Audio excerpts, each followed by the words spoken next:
The dim glow of the single crystal chandelier cast long shadows around the private lounge, turning the deep and velvet of the walls into something almost liquid.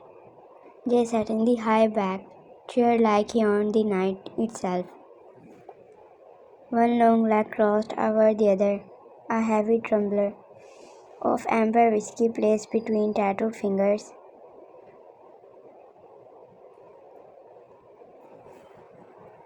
The glass caught the light every time he tilted it. The ice shifted with a soft, deliberate clink. A thin shimmer of crimson still clung to the corner of his mouth, whether from the earlier confrontation or something more intentional. Ryan could not tell.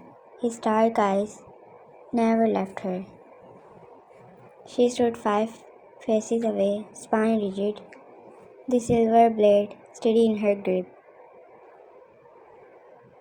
The tip pointed toward the floor, but the intent behind it was unmistakable. Her pulse hammered against the thin skin of her wrist, yet her face remained carefully blank. She had learned long ago that showing fear in front of Jay Park was the fastest way to lose whatever fragile around she still held.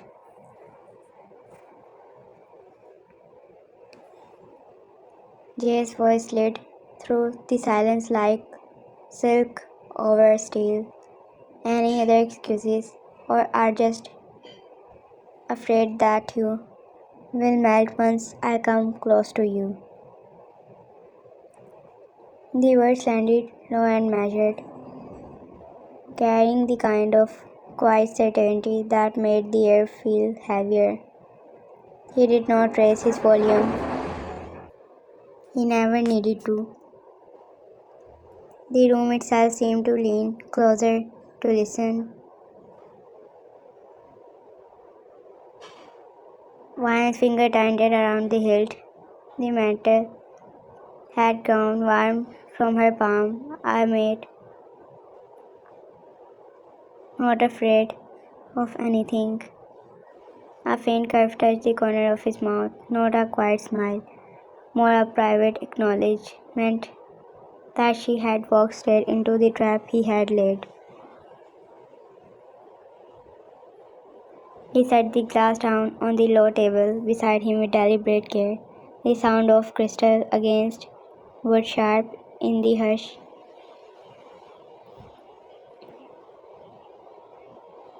Then dropped the knife.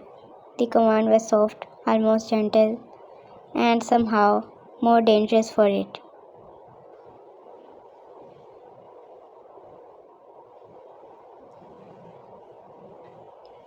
For a long moment neither of them moved.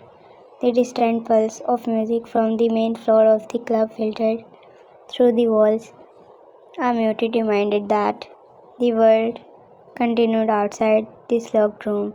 Inside, time had narrowed to the space between them, and the thin line of silver. She still refused to surrender.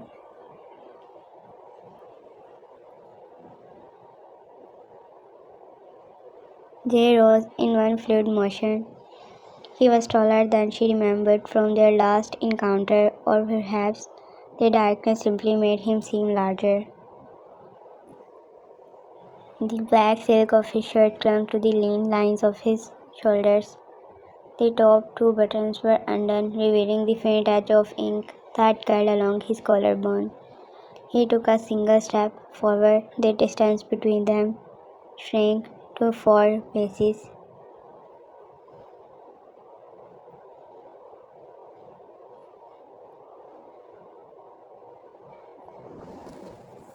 "You came here looking for answers," he said, voice still conversational, as thought. They were discussing the weather instead of the weapon in her hand. "You broke into my private lounge. You interrupted a meeting that was not meant for you ears. And you stand there pretending the blade is for my protection rather than your own courage." Violence flakes. I needed to know if the rumors were true. Which rumors? He took another step, three facing. That I deal in things the law does not acknowledge.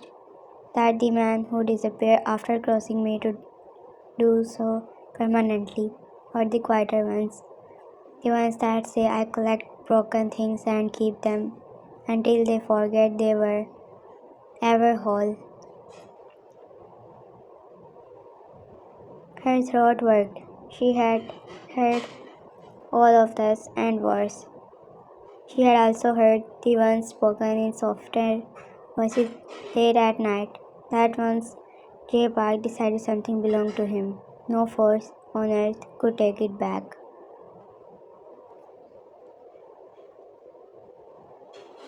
I came for the truth about what happened to my brother, she said. The words tasted metallic. Not for your games.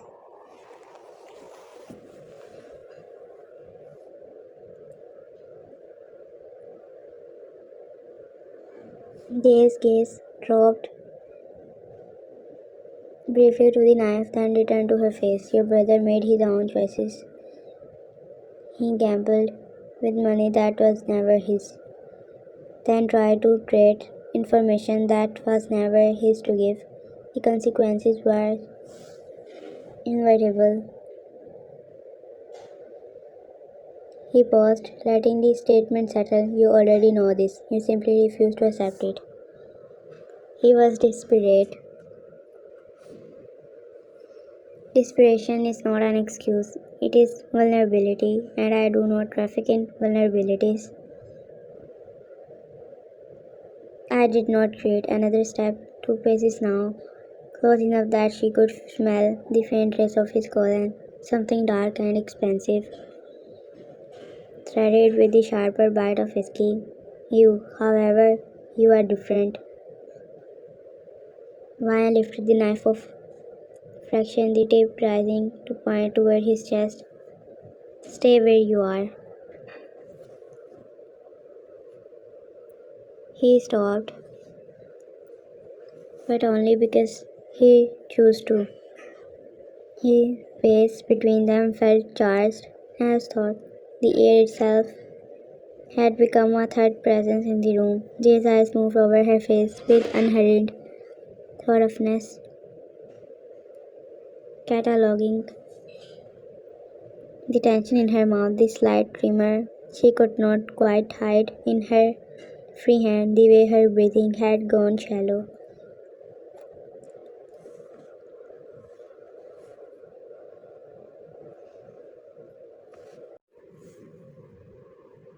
You keep saying you are not afraid, he murmured, yet your body tells a different story. Your pulse is visible at the base of your throat. Your pupils are dilated, and every time I take a step, you adjusted your grip on that blade as though it is the only thing keeping you upright. He tilted his head slightly. I wondered that would happen if you let it go. I would still be standing. Would you? The question was almost curious. Or would you finally admit that the real reason you came here was not just it for your brother, but the pull you have felt since the first night you saw me across that crowded floor 6 months ago?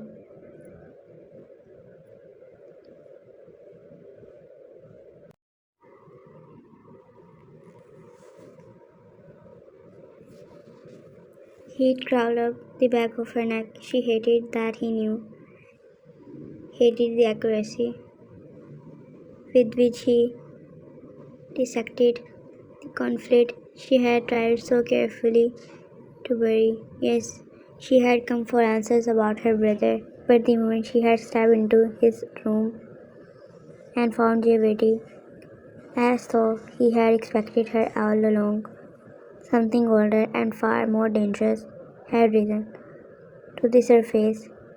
You are arrogant, she said.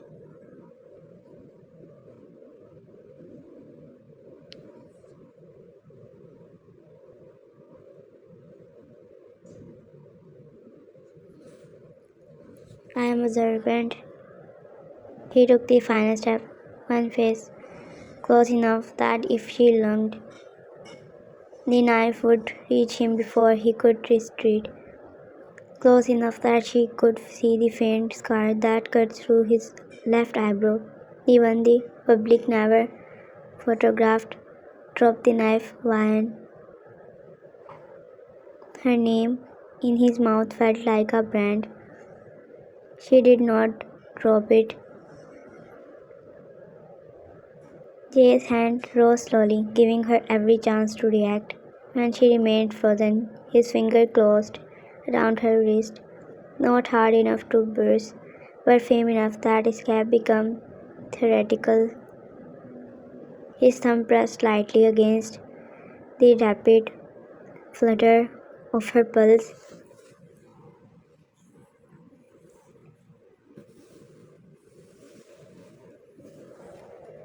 I could take it from you, he said, voice dropping even lower. I could force your finger open and set the blade aside and make you face the fact that you never truly intended to choose it. But I prefer you choose. Choice is rare. Then you think in rooms like this. The warmth of his skin against hers was a distracted she could not afford. Ryan's gaze flicked to the door behind him, then back.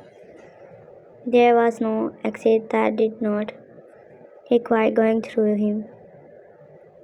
And even if there had been, some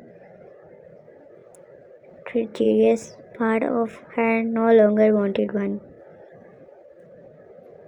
Why me? The question escaped before she could stop it. You could have any woman in this city. Why keep circling back to the one who wants to put a knife in your heart?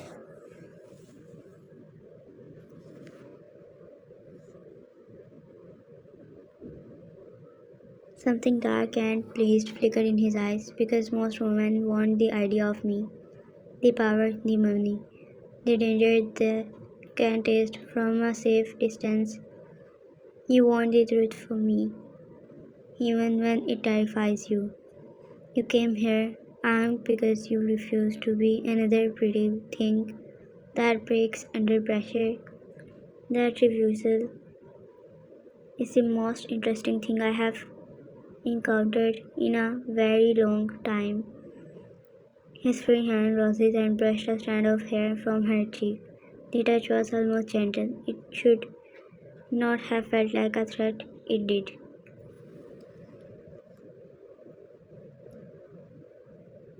I am not yours to collect, she whispered. Not yet. The collection was soft, absolute. But the night is young, and you are still holding a weapon you do not truly wish to use. That tells me everything I need to know about how this ends.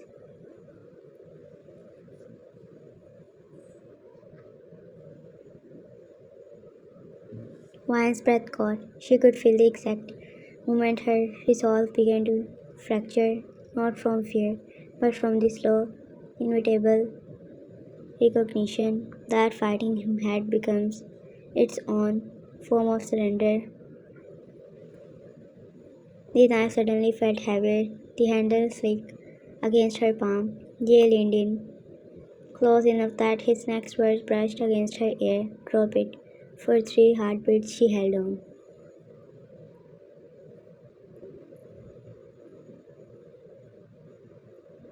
Then the blade slipped from her finger and landed on the thick carpet with a muted thud.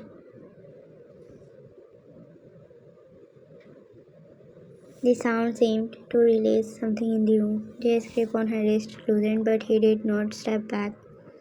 Instead, his hand slid upward, fingers threading carefully through hers as though resting the shape of her surrender. His other hand found the curve of her waist, settling there with quiet possession. But he murmured, that was the first honest thing you have done tonight. Violence came out thinner than she intended. What happens now? Jay's gaze dropped to her mouth, then returned to her eyes. The intensity there had shifted. Still dark, still dangerous, but etched with something that felt almost like hunger. Carefully laced.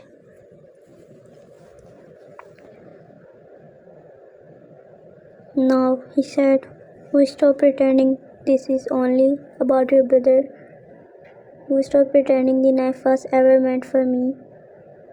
And we began the far more interesting conversation about what you are willing to risk when the only thing standing between you and the truth is the man you claim to hate."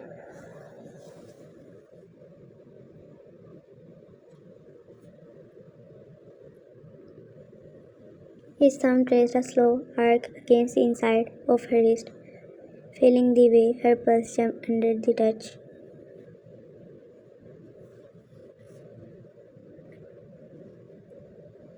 "I will give you the answers you came for," he continued, "every last one.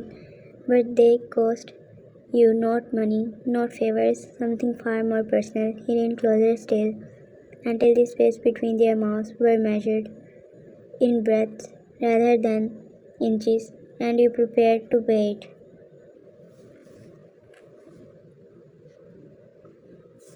One free hand rose almost without permission, settling against the hard plan of his chest. She could feel the steady, unhurried beat of his heart beneath the silk. It should have steadied her. Instead, it made the room tilt. "And if I say no?" A quiet, dark laugh left him. "Then you walk out of this room with the same incomplete story you arrived with, and I return into the meeting you interrupted. The choice remains yours. It always will. But once you stay, once you decide the truth is worth the price, there will be no half measures. I do not do gentle, I do not do temporary, and I do not release what I have claimed."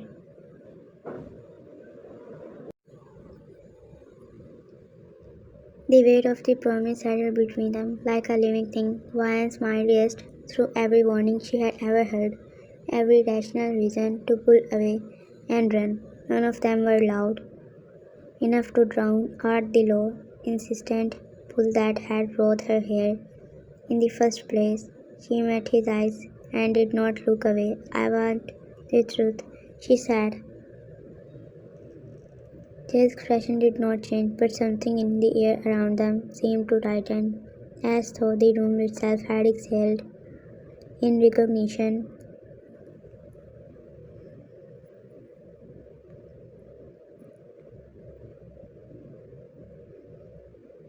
"Then you will have it." His hand slipped from her waist to the small of her back, drawing her the final inch closer. "But first, you will understand the terms. You do not leave this lounge until I decide the conversation is finished. You do not lie to me again, and when the truth begins to cut, because it will, you do not reach for another knife, you reach for me."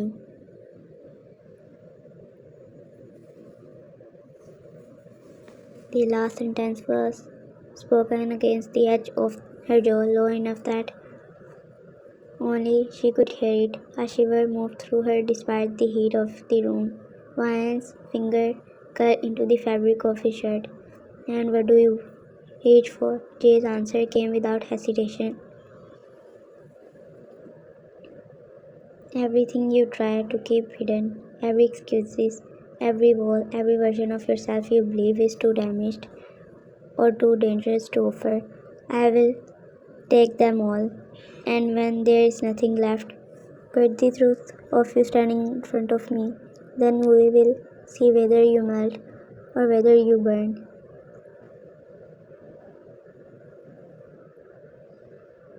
He drew back just far enough to take properly, waiting. The silence that followed was not empty. It was the space in which a decision finished forming. Ian's voice, when it came, was steady. "I am standing." Jay's mouth curved, slow, dark, and entirely without mercy. "For now," he said,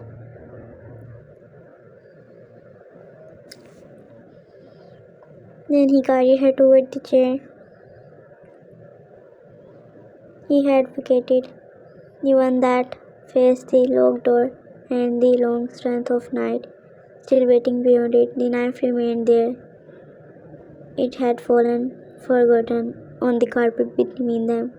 Neither of them looked at it again. Outside, the city continued its indifferent rhythm. Inside the private lounge, the real conversation finally began, quiet, relentless, and already far past the point of turning back.